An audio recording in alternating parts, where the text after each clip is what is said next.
Next topic is computers role in crimes.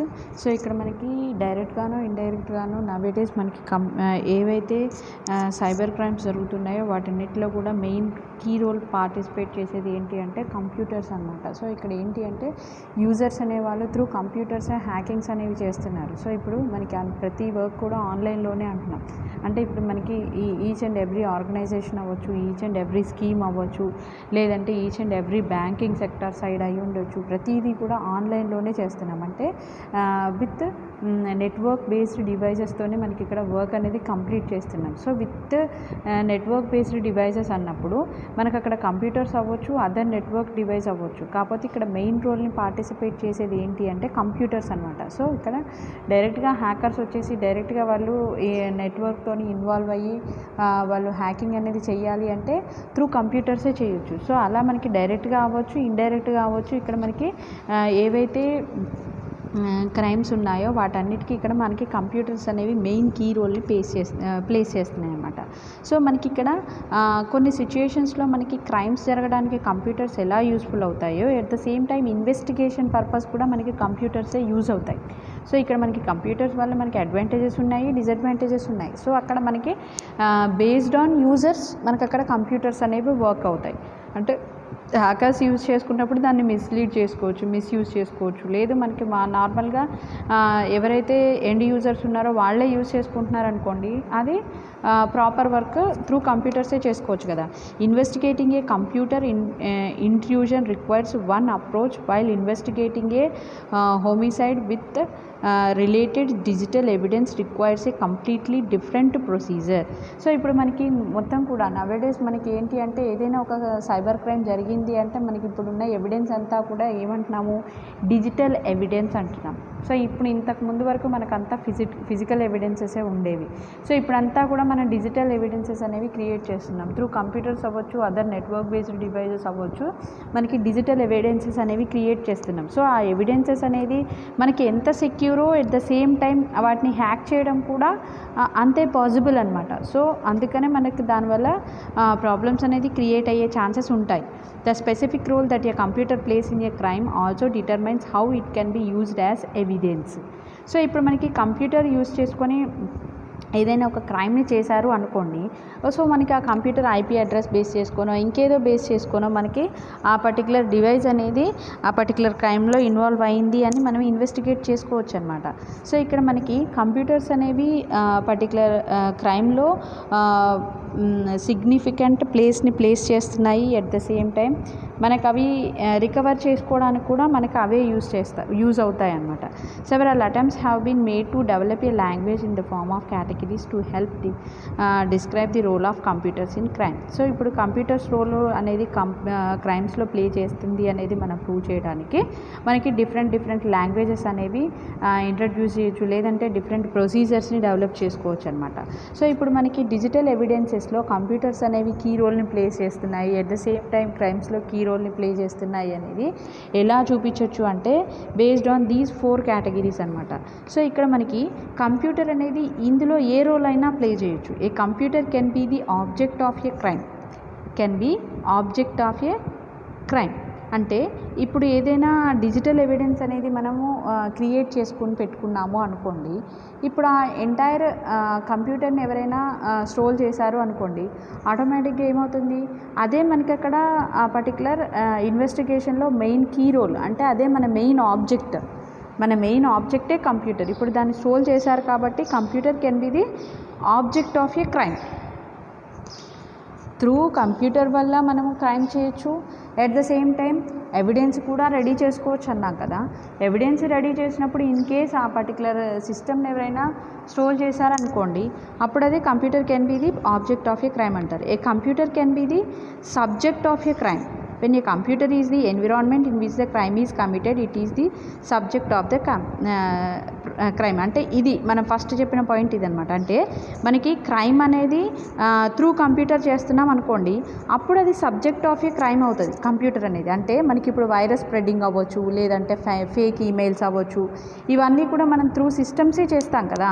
So అప్పుడు దాన్ని computer can be the subject of a crime అంటారు. In case digital evidence create చేసిన కంప్యూటర్ని ఎవరైనా store చేస్తే ఇప్పుడు అది కూడా క్రైమ్ కిందకే వస్తుంది. యాక్చువల్గా అది ఏమంటారు, పర్టికులర్ ఎవరైతే స్టోర్ చేస్తున్నారో వాళ్ళు ఏంటి ఎవిడెన్స్ అనేది చూపించకుండా ఉండడానికే చేస్తున్నారు కదా. సో అందుకని ఇక్కడ మనకి computer can be the object of a crime అంటారు. నెక్స్ట్ థర్డ్ రోల్ ఏంటి అంటే the computer can be used as the tool for conducting or planning a crime. When a computer is used to forge documents or break into other computers, it is the instrument of the crime. అంటే ఇప్పుడు నార్మల్గా ఇప్పుడు store చేసిన వాళ్ళు ఆ కంప్యూటర్ని ఏం చేయొచ్చు, hack చేయొచ్చు కదా. హ్యాక్ చేయొచ్చు, అందులో ఉన్న డిజిటల్ ఎవిడెన్సెస్ ఏవైతే ఉన్నాయో వాటిని వాళ్ళు ఎడిట్ చేయొచ్చు కదా. ఎడిట్ చేయడానికి ముందు వాళ్ళు దానికి కావాల్సిన డాక్యుమెంట్స్ అన్నిటిని అక్కడ నుంచి తీసుకోవచ్చు కదా. అంటే సిస్టంలో నుంచి వాళ్ళు యాక్సెసింగ్ చేసుకోవచ్చు కదా. సో అదే ఇక్కడ మనకి computer can be used as the tool for the conducting or planning a crime. సబ్జెక్ట్లో కూడా మనకి త్రూ కంప్యూటర్ మనం వైరస్ స్ప్రెడ్ చేస్తున్నాము, వామ్స్ స్ప్రెడ్ చేస్తున్నాము, ఇదంతా చేస్తున్నాం కదా. సో ఇక్కడ మనకి కంప్యూటర్ ఎలా టూల్ లాగా వర్కౌట్ అవుతుందో అలానే అందులో ఉన్న డిజిటల్ ఎవిడెన్స్ ఏదైతే ఉందో దాన్ని కొలాప్స్ చేసినప్పుడు కూడా మనకి కంప్యూటరే టూల్గా వర్క్ అవుతుందన్నమాట. ఇది థర్డ్ కేటగిరీ. నెక్స్ట్ వచ్చేసి the symbol of the computer itself can be used to intimidate or deceive.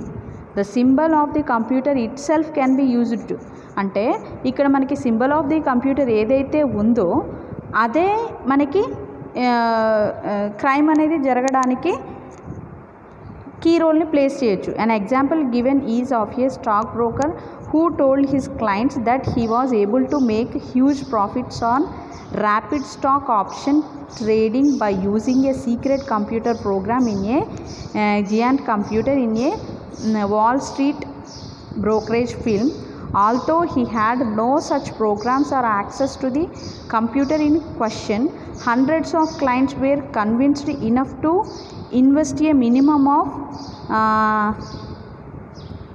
this amount. అంటే ఇక్కడ ఏంటి అంటే the symbol of the computer itself can be used to intimidate or deceive.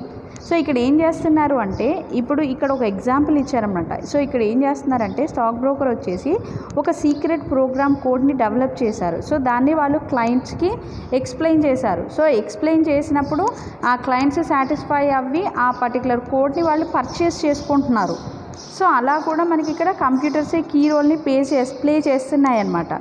So ఇక్కడ మనకి computer అనేది particular క్రైమ్స్లో key role అనేది ఎలా play చేస్తుంది అంటే ఇలా డిఫరెంట్ కేటగిరీస్లో, అంటే బేస్డ్ ఆన్ కంప్యూటర్ క్రైమ్ అవ్వచ్చు, లేదంటే సబ్జెక్ట్ అవ్వచ్చు, ఆబ్జెక్ట్ అవ్వచ్చు, ఇట్ ఈజ్ ఏ టూల్ అవ్వచ్చు, కంప్యూటర్ ఇట్ సెల్ఫే ఏదైనా ఒక పర్టికులర్ క్రైమ్ అనేది సక్సెస్ఫుల్గా కంప్లీట్ అవ్వడానికి మెయిన్ కీ రోల్ని ప్లేస్ చేయొచ్చు. The intended victim and the target. ఇక్కడ మనకి ఏంటి అంటే మెయిన్ అసలు కంప్యూటర్స్ యూజ్ చేసుకొని అసలు క్రైమ్స్ అనేది ఏం జరుగుతుంది ఏంటి అనేది మన ఓన్ వర్డ్స్లో కూడా ఎక్స్ప్లెయిన్ చేయొచ్చు అనమాట. సో ఇక్కడ the intended victim is the term for the person, group or institution that were meant to suffer loss or harm అనమాట. సో ఇప్పుడు ఇక్కడ ఏంటి అంటే మనం ఇక్కడ కంప్యూటర్ అంటున్నాం కదా. సో మెయిన్ విక్టిమ్ ఆ కంప్యూటర్ అనేది దానంతటా అది దాని ఓన్గా అయితే ఏం చేసుకోలేదు కదా. సో ఆ మెయిన్ విక్టిమ్ ఎవరైతే ఉన్నారో అంటే ఆ సిస్టమ్ని యూజ్ చేసుకొని పర్టికులర్ క్రైమ్ని చేసే వాళ్ళు ఎవరైతే ఉన్నారో వాళ్ళు ఒక సింగిల్ పర్సన్ అవ్వచ్చు, గ్రూప్ ఆఫ్ పర్సన్స్ అవ్వచ్చు, ఏదైనా ఒక ఎంటైర్ ఆర్గనైజేషన్ అవ్వచ్చు, ఏదైనా అయి ఉండొచ్చు ఆ విక్టిమ్ అనేది. సో ఇక్కడ మనం ఏంటి అంటే అది ఒక టూల్ అంతే. ఆ కంప్యూటర్ టూల్ని యూజ్ చేసుకొని ఈ హ్యాకర్స్ ఎవరైతే ఉన్నారో వాళ్ళు పర్టికులర్ క్రైమ్ని సక్సెస్ఫుల్గా కంప్లీట్ చేసుకుంటున్నారన్నమాట. The intended victim and the target may be one of the same. There may be also the more than one intended victim. So ఇక్కడ మనం ఒక పర్సన్ అన్నాము, గ్రూప్ అన్నాము, ఇన్స్టిట్యూట్ అన్నాము, ఓన్లీ ఒక పర్సనే ఉంటారా హ్యాకర్స్? ఓన్లీ ఒక గ్రూపే ఉంటారు hackers? Only one organization or one ఇన్స్టిట్యూటే ఉంటుందా? There may be many number of victims కదా. ఇప్పుడు మనకి త్రూ నెట్వర్క్లో మనకి ఎంతో ఫ్రాడ్స్ జరుగుతున్నాయి, ఆన్లైన్ ఫ్రాడ్స్ జరుగుతున్నాయి. ఆన్లైన్ ఫ్రాడ్స్ అనేవి త్రూ నెట్వర్క్ అన్నప్పుడు ఎవరైనా ఒక పర్సనే చేయరు, ఎవరైనా ఒక గ్రూపే చేయరు కదా. More than one groups work out అవుతూ ఉండొచ్చు. అది వాళ్ళు రిమోట్ లొకేషన్ నుంచి more than one group at a time work out అయ్యి వాళ్ళకి కావాల్సిన హ్యాక్స్ అన్నీ కూడా చేసుకోవచ్చు కదా. Because of the closely linked nature of computer network, there may also be a collateral victims. ఇదే నేను చెప్పింది. ఇక్కడ మనకి కంప్యూటర్ నెట్వర్క్ అనేది వరల్డ్ వైడ్ యూజ్ చేస్తున్నాం. సో కంప్యూటర్ నెట్వర్క్ అనేది వరల్డ్ వైడ్ యూజ్ చేస్తున్నప్పుడు ఓన్లీ వన్ పర్సన్ చేస్తున్నారు, ఓన్లీ వన్ గ్రూప్ చేస్తుంది అని చెప్పలేం కదా. At a time more than one person చేయొచ్చు, at a time more than one group చేయొచ్చు, at a time more than one institute చేయొచ్చు. This refers to the victims that are offender causes to suffer loss or harm in the pursuit of another victim. Similarly, when the intruder destroys a computer system to victimize an individual or a group, unconnected individuals can be lost data. So ఇక్కడ మనకి ఏంటి అంటే ఆ విక్టిమ్స్ని base చేసుకొని particular computer crimes అనేది జరుగుతుంది అంటున్నాం. So computer crimes అనేవి డిఫరెంట్ టైప్స్ ఆఫ్ క్రైమ్స్ ఉన్నాయి కదా. ఆల్రెడీ మనం ప్రీవియస్ సెక్షన్లో చూసాము. పర్సనల్ ఇన్ఫర్మేషన్ స్టీల్ అవ్వచ్చు, లేదంటే కాన్ఫిడెన్షియల్ ఇన్ఫర్మేషన్ లాసింగ్ అవ్వచ్చు, ఏదైనా జరగచ్చు కదా. సో అదే ఇక్కడ చూపిస్తున్నారన్నమాట. సో ఇప్పుడు అక్కడ మనకి నెట్వర్క్లో కనెక్ట్ అవ్వకుండా ఉన్న యూజర్స్ డేటా కూడా లాస్ అయ్యే ఛాన్స్ ఉంది. సో అది ఎలా ఏంటి అనేది వాళ్ళు ఇంకొక ప్రాసెస్లో చేసుకోవచ్చు. త్రూ నెట్వర్క్ ద్వారా అలా లేదు కదా, త్రూ USB డివైజెస్ ద్వారా అయి ఉండొచ్చు, ఇంకేదైనా అయి ఉండొచ్చు. లేదు మనకు అక్కడ నెట్వర్క్లో లేదు అన్నప్పుడు త్రూ USB డివైజెస్ కానీ సమ్ అదర్ టెక్నిక్స్ యూజ్ చేసుకొని కూడా ఇన్ఫర్మేషన్ లాసింగ్ అనేది చేయొచ్చు అనమాట. If A computer is used like a weapon in a criminal act, much like a gun or a knife, this could lead to additional charges or a heightened degree of punishment. So ఇక్కడ మనకి computer అనేది main weapon అనమాట in cyber crimes. As stated, the symbolic aspect of computers may seem irrelevant because no actual computers are involved and therefore none can be collected as evidence. So ఇప్పుడు ఇక్కడ మనకి computers use చేసుకొని వీళ్ళు హ్యాకింగ్స్ అనేవి చేస్తున్నారు కాబట్టి actual evidence అనేది collect చేసుకోలేకపోవచ్చు. ఎందుకంటే మన ఐడితో సమ్ అదర్ పర్సన్ వర్క్ చేయొచ్చు. మన IP అడ్రస్తోని some other hackers same IP use చేసుకొని వాళ్ళు ఆన్లైన్ ఫ్రాడ్స్ ఏమైనా చేయొచ్చు. అప్పుడేమవుతుంది, వాళ్ళకి ఎవిడెన్స్ అనేది దొరుకుతుందా? ఎవరైతే ఇన్వెస్టిగేటర్స్ ఉన్నారో వాళ్ళకి దొరకదు కదా. సో అలా అనమాట. The symbolic in this contact symbol is in any person or things that represent an idea, a belief, a group or even another person. Computers can symbolize authority to a particular offender. An organization can symbolize failure to an ex-employee and a CEO can symbolize an organization. So ikkada manaki ఏదైనా ఒక ఆర్గనైజేషన్కి సింబలైజేషన్ ఏంటి అనేది చూపించడానికి just ఇలా ఇచ్చారనమాట. So ఇక్కడ మనకి computers can symbolize authority, computers can symbolize the అథారిటీని సింబలైజ్ చేయొచ్చు, సింగిల్ పర్సన్ని సింబలైజ్ చేయొచ్చు, CEOని సింబలైజ్ చేయొచ్చు. అంటే వాళ్ళ పర్టికులర్ ఐడిని బేస్ చేసుకొని డిఫరెంట్ పర్సన్స్ విత్ కంప్యూటర్సే కదా ఆర్గనైజేషన్కి వర్కౌట్ చేసేది. Therefore a computer organization or individual may become a victim or target because of what is symbolized. So అంతే కదా, ఇప్పుడు సింగిల్ పర్సన్ని సింబలైజ్ చేస్తుంది కంప్యూటర్, గ్రూప్ ఆఫ్ పర్సన్ని సింబలైజ్ చేస్తుంది అంటున్నాము, CEOని సింబలైజ్ చేస్తుంది అంటున్నాము. సో అందుకని ఒక కంప్యూటర్ అనేది మోర్ దాన్ వన్ పర్సన్ని సింబలైజ్ చేస్తుంది. సో ఇప్పుడు ఆ సింగిల్ కంప్యూటర్ని మనం హ్యాక్ చేసుకుంటే ఆటోమేటిక్గా వీళ్ళందరినీ మనం క్రైమ్లో ఇన్వాల్వ్ చేసుకోవచ్చు కదా. సో అదే అన్నమాట ఇక్కడ. బేస్డ్ ఆన్ కంప్యూటర్స్ మనకి ఇక్కడ ఇంతమంది ప్రాబ్లమ్స్ సఫర్ అవుతున్నారన్నమాట. Identifying the targets, intended victims, collateral victims and symbols of a crime is one of the issues that an investigation is intended to resolve. So ఇన్వెస్టిగేషన్ని resolve చేయాలి అంటే first of all టార్గెట్స్ని identify చేయాలి. Intended victims అంటే అది ఎవరైతే ఆ particular persons ఆ పర్టికులర్ సిస్టమ్స్ యూస్ చేసుకొని వీళ్ళందరినీ హ్యాక్ చేస్తున్నారో వాళ్ళని ఐడెంటిఫై చేయాలి. వాళ్ళ దగ్గర నుంచి ఇన్ఫర్మేషన్ని గ్యాదర్ చేసుకోవాలి, సిస్టమ్తో కొలాబరేట్ చేసుకోవాలి. వాళ్ళు చేసిన వర్క్స్ అంతా కూడా మన త్రూ సిస్టమ్స్ చేశారా లేదా అనేది ఫస్ట్ ఆఫ్ ఆల్ వాళ్ళు ఫైనలైజ్ చేసుకోవాలి. ఇదంతా అనమాట. సో ఈ ప్రాసెస్ అంతా తర్వాత వాళ్ళు ఆ పర్టికులర్ ఎవిడెన్స్ అనేది రెడీ చేసుకుంటారు. In many cases computer did not play a role in crimes but they contained evidence that proves that a crime occurred. So కొన్ని సిచ్యుయేషన్స్లో త్రూ కంప్యూటర్సే క్రైమ్స్ అనేది జరగవచ్చు. కొన్ని సిచ్యుయేషన్స్లో కంప్యూటర్స్ అనేది క్రైమ్లో ప్లేస్ అవ్వకపోయినా కొన్ని సిచ్యుయేషన్స్లో అది ఎవిడెన్స్ లాగా కూడా యూజ్ అవ్వచ్చు అనమాట. The 3 categories that refers to information all under digital evidences are hardware as fruits of crime, hardware parts అంటే హార్డ్ డిస్క్ అవ్వచ్చు, ఏదైనా అవ్వచ్చు. Hardware as a instrumentality, hardware as evidence, information as contraband and fruit crimes, information as an instrumentality, information as evidence.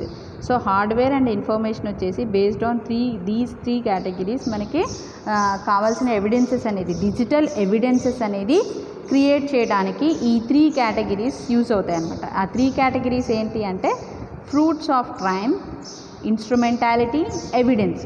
So ఇక్కడ మనకి ఇవి వచ్చేసి through hardware అయినా అవ్వచ్చు, త్రూ ఇన్ఫర్మేషన్ అయినా అవ్వచ్చు.